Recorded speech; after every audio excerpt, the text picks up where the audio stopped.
पढ़ना इधर ये जो बताया गया है ये क्या है, और उसके बाद फिर प्रश्नावली को करते हैं, प्रश्नावली 1.2 को। तो इसमें आपको पढ़ना है वास्तविक संख्या। सबसे पहले समझ लीजिए क्या है वास्तविक संख्या, क्या होती है। परमीय संख्या और अपरिमेय संख्या दोनों का संग्रह होता है वास्तविक संख्या। परमीय संख्या क्या होती है, p/q के फॉर्म में लिखी जाती है, जहां पे p और q क्या होते हैं, पूर्णांक होते हैं। और अपरिमेय क्या होती है, जो परमीय नहीं होती वो अपरिमेय होती है। मतलब ये दोनों एक दूसरे के बिल्कुल अपोजिट होते हैं, ठीक है। अगर वो अपरिमेय है तो वो परमीय नहीं होगी, अगर परमीय है तो वो अपरिमेय नहीं होगी। और दोनों तरह की संख्याओं को मिला के कौन सी बनती है, वास्तविक संख्या। क्लियर बात। उसके बाद पूर्णांक आता है, ये वास्तविक संख्या में ही होता है पूर्णांक, पूरा का पूरा। पूर्णांक क्या होती है, माइनस वाली संख्याएं और धन वाली संख्याएं और साथ में जीरो भी। तो ठीक है, जैसे लिखा गया है -2 तो वो पूर्णांक है। क्या वो परमीय, हाँ, -2/1 लिख दिया तो वो क्या हो गया, परमीय भी हो गया। मतलब पूर्णांक पूरा का पूरा क्या होता है, परमीय संख्या ही होता है, ठीक है। और पूर्णांक के अंदर ही क्या होती हैं, ऋणात्मक संख्याएं होती हैं, ठीक है। जैसे बताया ना कि पूर्णांक के अंदर ही क्या होता है, ऋणात्मक संख्या और धनात्मक दोनों होती हैं। तो ऋणात्मक को अलग कर दिया और इधर पूर्णांक को अलग कर दिया। पूर्णांक क्या होता है, जिसमें 0 होता है, 1 होता है, 2 होता है, ठीक है। उस संग्रह को बोला गया था पूर्णांक।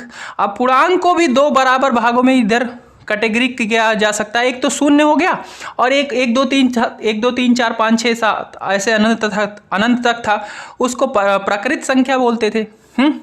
अच्छा, प्रकृत संख्या के अंदर भी 2 तरह की संख्याएं होती हैं, सम संख्या होती है, विषम संख्या होती है। अब ये सम संख्या क्या होती है, जो 2 से भाग चली जाए या 2 के पहाड़े में आए उसे बोलते हैं सम संख्या, और जो ना आए उसे बोलते हैं विषम संख्या। अब सम और विषम के अंदर भी 2 तरह की संख्याएं होती हैं, भाज्य संख्या होती है, अभाज्य संख्या होती है। भाज्य का क्या मतलब है, जो कि किसी न किसी संख्या से भाग चला जाए, कंपोजिट नंबर जिसे बोलते हैं उसे बोलेंगे भाज्य संख्या।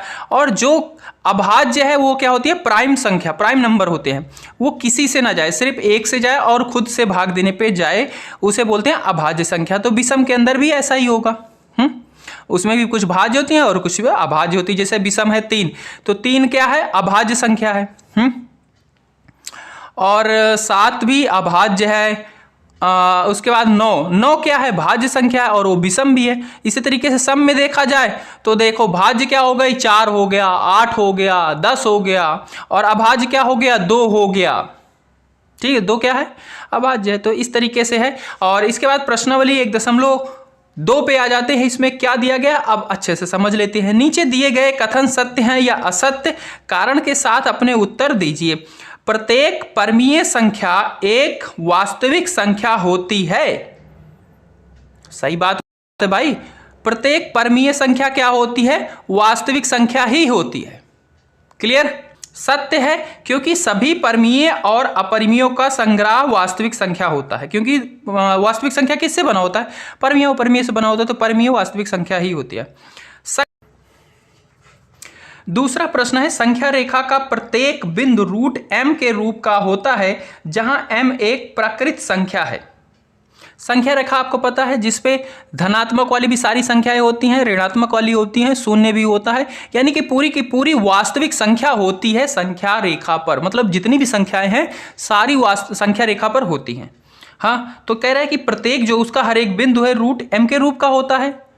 नहीं जी, जैसे हम ने मान लिया 1 है तो 1 का कर दिया रूट, 1 ही होगा। 2 है, 2 का कर दिया रूट, ठीक है। अब 2 और 3 के बीच में बहुत सारी और भी संख्याएं होंगी जो कि 2 के रूट के रूप में नहीं होंगी, जैसे √3 और √2, इनके बीच में और भी संख्याएं हैं जो √m के रूप की नहीं होंगी, ठीक है। और m यहाँ पे क्या बोला है, प्रकृत संख्या है। तो 2 और 3 के बाद दशमलव में कई सारी संख्याएं होंगी, वो तो प्रकृत नहीं होती, ठीक है। यानी कि ये जो कह रहा है वो असत्य। तो इसे लिखेंगे कैसे, असत्य क्योंकि √2 और √3 के बीच अनंत संख्याएं होती हैं जो कि √m के रूप की नहीं होती। तीसरा, वास्तविक संख्या एक अपरिमेय संख्या होती है।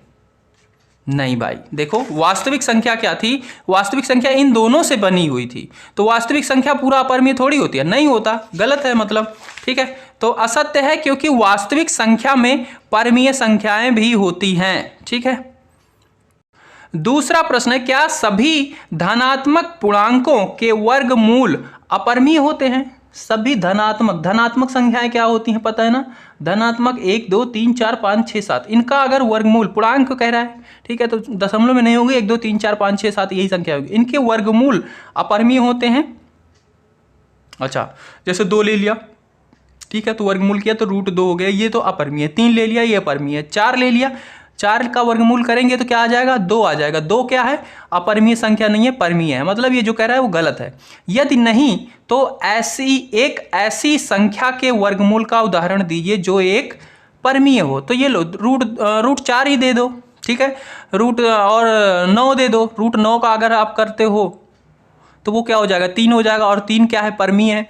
तो बहुत सारे उदाहरण हैं। सभी धनात्मक पूर्णांकों के वर्गमूल अपरिमेय नहीं होते, जैसे कि √9 ले लो, वर्गमूल 9 ले लो, इसका 3 हो जाएगा, जो एक परिमेय संख्या है। तो 3 क्या है, परिमेय संख्या है। तीसरा प्रश्न दिया गया है, दर्शाइए कि संख्या रेखा पर √5 को किस प्रकार निरूपित किया जा सकता है। तो इसके लिए आपको एक चीज और समझना पड़ेगा, शायद आपने पढ़ा हो पाइथागोरस थ्योरम। क्या होती थी ये थ्योरम, याद है क्या? ये क्या होता था, त्रिभुज के 3 साइडों, भुजाओं के बीच में एक संबंध होता है। अगर कोई समकोण त्रिभुज है, जैसे कि ये है,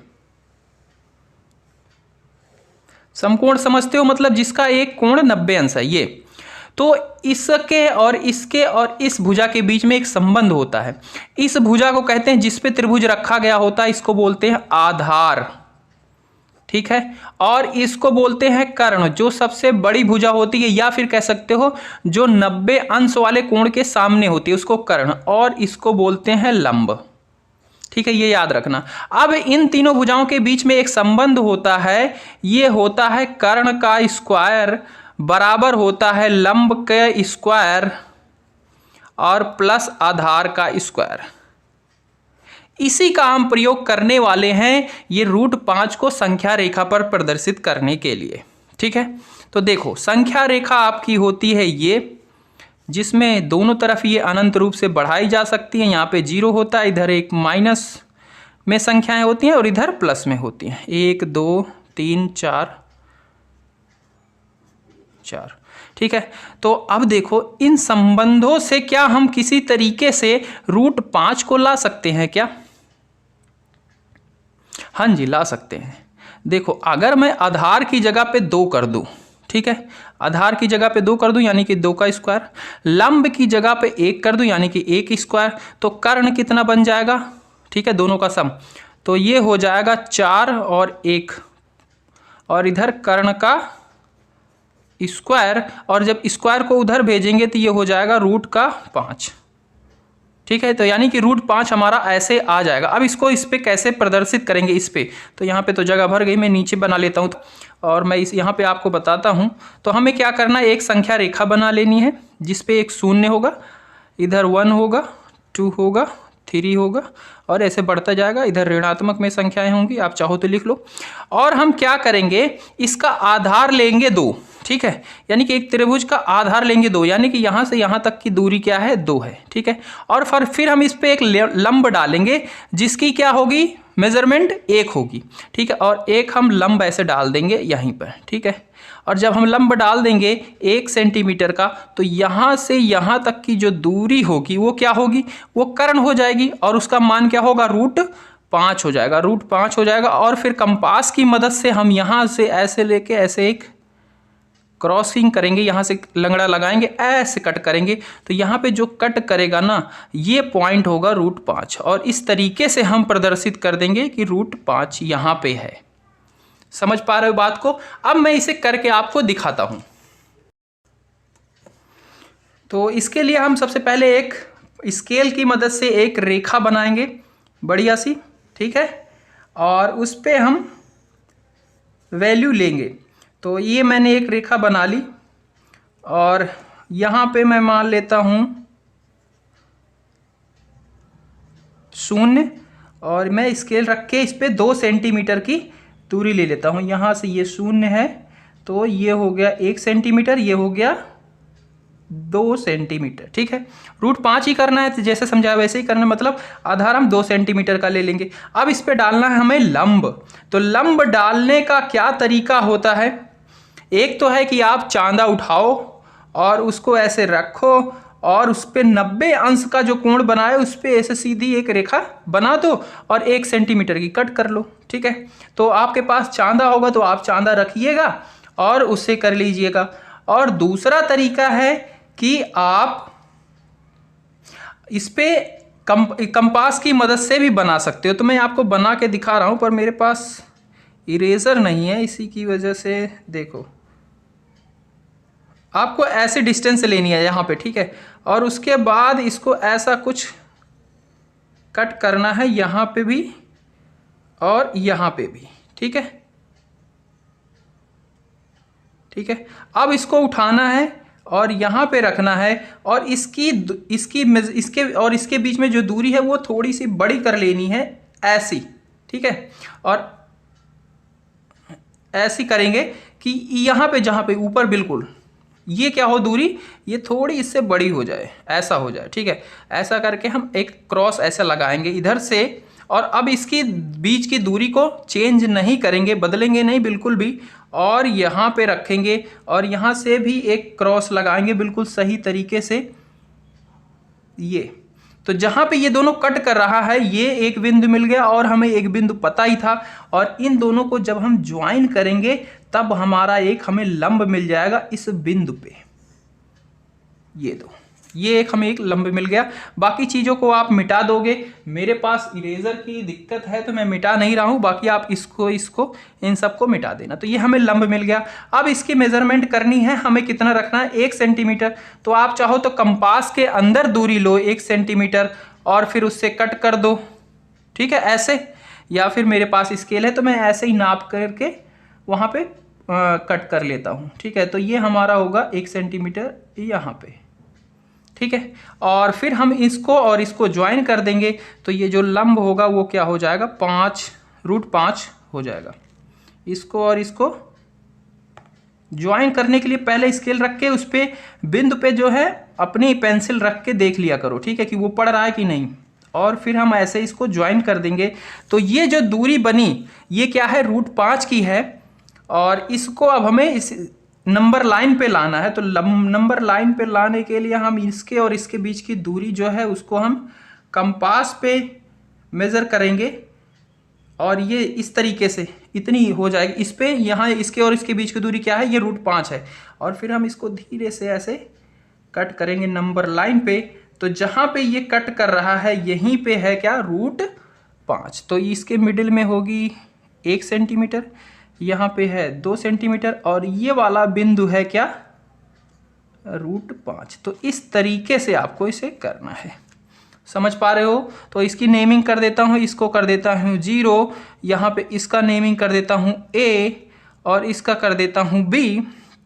तो अब आप इस ध्यान से पढ़ोगे तो √5 को संख्या रेखा पर निरूपित करने के लिए 0 से 2 इकाई की दूरी पर OA, ये वाला बिंदु A है, लेकर उस पर एक लंब AB बनाए। तो यहाँ से AB ये लंब बना है जिसकी लंबाई 1 इकाई हो। तो यहाँ से लेके यहाँ तक की दूरी क्या है, 1 इकाई है, मैंने बताया। ठीक है, इस प्रकार OB की लंबाई √5 होगी। ठीक है, OB क्या है, ये रहा ना OB, इसकी लंबाई क्या हो गई, √5 हो गई, और यही हमें ले लेना है अपने कंपास पे। अब O को केंद्र मानकर तथा OB त्रिज्या लेकर संख्या रेखा पर चाप लगाया। तो हमने यहाँ से यहाँ तक की दूरी का क्या लिया था, चाप लिया था, और इस पे हम दूरी ली थी त्रिज्या, और इस पे हमने ये चाप लगाया। तो यह जहाँ पे मिला इस संख्या रेखा पर, इस बिंदु को कुछ नाम दे देते हैं, मान लो C है इसका नाम, हाँ, C पर मिला, लगाया, जो C पर काटता है, इस प्रकार OC √5 है। तो इस तरीके से आपको करना है। और इसके बाद जो अगला वाला प्रश्न है वो भी बिल्कुल ऐसे ही है। उस पर आपको सबसे पहले √2 को प्रदर्शित करना है। तो इसी तरीके से √2 को करोगे। √2 को करने के लिए क्या करोगे, आधार को क्या ले लोगे, एक ले लोगे, और लंब को भी एक ले लोगे, और फिर कर्ण क्या हो जाएगा, √2 हो जाएगा। और √2 जैसे ही आएगा उसको यहाँ पे बना लोगे। फिर यहाँ से आपको करना है √2 को लेना है, और फिर उसकी लंबाई जो है 1 सेंटीमीटर लेनी है, तो √5 आ जाएगा। फिर ऐसे ही बनाते चले जाना है आगे आगे। तो बहुत ही लेंदी सा है, इसलिए उस प्रश्न को नहीं करा रहे, वो कैसे कहीं भी पूछा भी नहीं जाता। और इसी के साथ आपकी प्रश्नावली होती है समाप्त। आप चाहो तो इसका चौथा प्रश्न कर लेना, ठीक है, ऐसे ही बनता चला जाएगा वो आराम से। और मिलते हैं अगली वीडियो में, तब तक के लिए जय हिंद, जय भारत।